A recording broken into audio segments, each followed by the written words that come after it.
Hi, and welcome to this week's edition of The Buzz. I'm your host, Todd Jaden, and today I have two very special guests with me, Matt McCarty and Stu Sarkla. And we are going to talk to you about an APU test that we're doing, and certainly something that's of a lot of interest to our drivers. And so what we do want to convey is kind of what that test looks like, and essentially we'll start with, it's a multi-year test, so it'll take a while to really get the results from this, and I don't want to create an expectation right up front that says, 3 months from now every truck that we purchase is going to be equipped with one, because we really have to kind of analyze the data. So if we could start, and I'll start with you, Stu, just kind of frame up, what is the test, how many units are we talking about, and we'll take it from there. Sure, we're testing 60 new tractors with tri-pack diesel-fired APUs, and we're focusing the test in 3 locations in the south with van over-the-road solo drivers, where we would expect we'd get the most benefit for driver comfort and driver satisfaction retention. So we'll kind of set it up to get the best possible setup for the test. Yeah, and really, if you think about what we're trying to solve with the APU, it's the cooling solution, because we've had a heating solution in our tractors now for a while, and that's why the test is in the south. So it's really kind of these summer months that we're looking at. So Matt, what can you share with us about kind of the technical side of Sure. some of the units?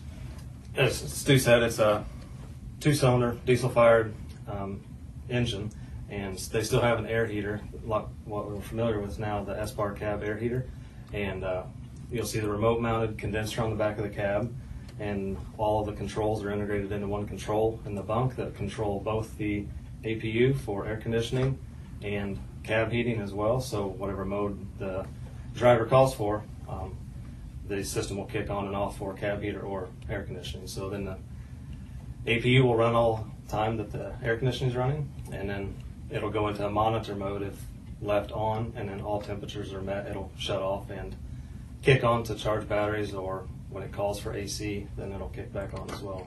Good. In heat mode, the standard air heater will run that we're familiar with already. Now, traditionally, the history of these units is that they've had some maintenance issues, and so anything around reliability that we feel better about, we feel worse about.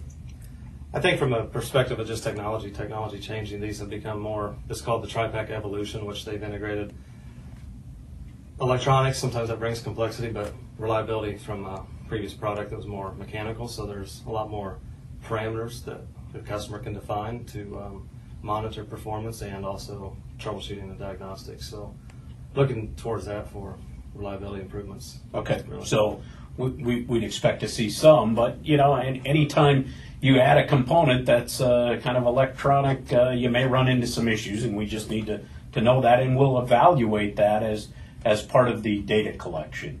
Other things that we'll be looking for from a data collection standpoint? Well, yes, we're including for this test, we're testing 30 of these units, so half of them will come with refrigerators built in, so the truck will come with those factory installed.